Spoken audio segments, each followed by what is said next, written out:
बिस्मिल्लाहिर्रहमानिर्रहीम, अस्सलाम वालेकुम वरहमतुल्लाह। उम्मीद है जी आप सब खैरियत से होंगे। मेरी बताई हुई एहतियात, हिदायत और नुस्खात पे अमल करके एक सेहतमंद और खुशगवार ज़िंदगी आप लोग गुजार रहे होंगे।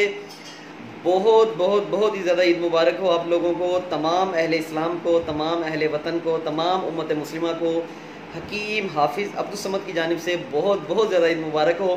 और मैं नमाज़ पढ़ के आया, मैंने कहा आप लोगों को ईद मुबारक कह दूँ, अपनी फैमिली को, अपने जितने भी मेरे सब्सक्राइबर हैं सबको जो है वो ईद मुबारक हो। और मेरा आपसे एक पैगाम भी है, वो ये कि सादा खुराकें आप लोगों ने खानी है ईद पे।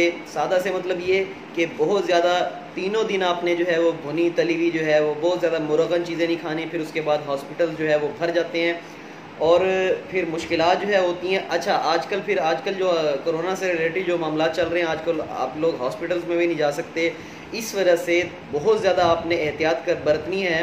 ईद मुबारक का मैसेज के साथ साथ ये मैसेज देना, कन्वे करना बहुत ज़्यादा ज़रूरी था कि आप लोग जो है वो ऐसी खुराकें इस्तेमाल करें कि जिसकी वजह से आपको खुदा न खासा किसी किस्म का जो है वो आपको डायरिया या फूड पॉइजनिंग का मामला ना हो। क्योंकि आजकल जो है आपको पता है जो भी हालात हैं हॉस्पिटल्स के अंदर, फिर आप लोग जो है वो परेशान होंगे। तो भुनी तली हुई खुराकें अगर खाएँ भी तो एक आध दिन जो है वो खाएँ। अगर कोई मसाला जात वाली इस्तेमाल करते हैं, सादा खुराकें खाएँ ताकि जो है वो आप लोगों के लिए मसाइल ना पैदा हो। मुझे दुआ में याद रखिएगा। मेरी अल्लाह से दुआ है तमाम उम्मत मुस्लिमा को इस आफत से, और तमाम इंसानों को बल्कि इस आफत से, इस बीमारी से जो है वो निजात अता फरमाए। और ईद की खुशियों में जो है वो गरीब गुरबा को लाजमी याद रखिएगा।